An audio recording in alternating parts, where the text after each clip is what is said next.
এবার পুজোর কেশিয়ার আমি থাকবো। না না আমি থাকবো কেশিয়ার আমি থাকবো মিটিং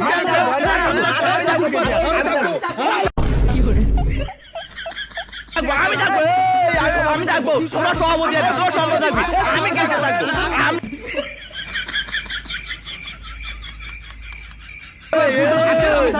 থাকবো আমি থাকবো কেশিয়ার আমি থাকবো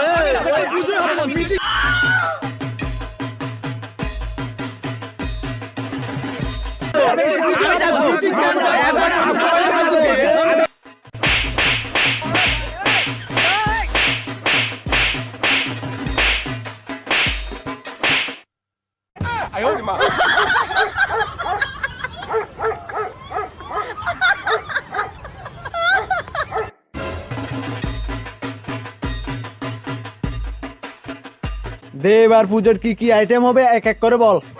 আমার জন্য দুটো বাংলার ব্যবস্থা থাকতে হবে। এখানে পুজোর আইটেমের কথা বলা হচ্ছে, তোর মাল খাওয়ার আইটেম না। এবার প্যান্ডেলটা হবে মাউন্ট এভারেস্টের মতো।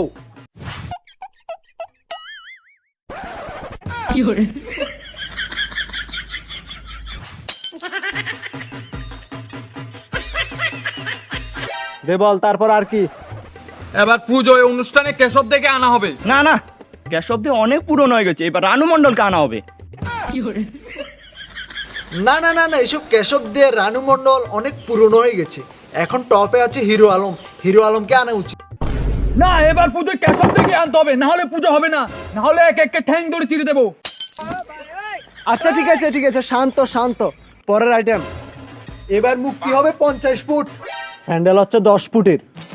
প্যান্ডেল ছাড়া পুজো হবে, প্যান্ডেল লাগবে না, প্যান্ডেল ছাড়া পুজো হবে এবার। আচ্ছা ঠিক আছে পরের আইটেম ক।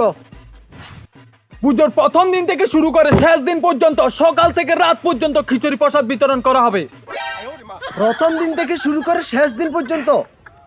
আচ্ছা ঠিক আছে, আর কিছু? বলছিলাম যে লাইটিংটা আকাশের মধ্যে করলে ভালো হয় না? তোমার পাছার মধ্যে লাইটিংটা করে দেব, তাহলে আরো ভালো হয়। কারো মাথায় আর কোনো আইটেম আছে? আর বলছিলাম যে এবার কিন্তু মুক্তি প্লেনে করে আনা হবে। প্লেনটা কি তোমার বাবা কিনে দেবে? এ বলছিলাম যে আমার মাথায় আর একটা আইটেম আছে। আমার কাছে জুতো আছে। বাস অনেক হয়ে গেছে আইটেম, আর লাগবে না। এসব আইটেম মিলে আমাদের পুজোর বাজার দাঁড়িয়েছে 15 লক্ষ টাকা। তাহলে আমাদের কালকে থেকে চাঁদা তোলা শুরু করতে হবে। তাহলে এই কথাই রইলো, কালকে থেকে সবাই চাঁদা তোলা শুরু করবি।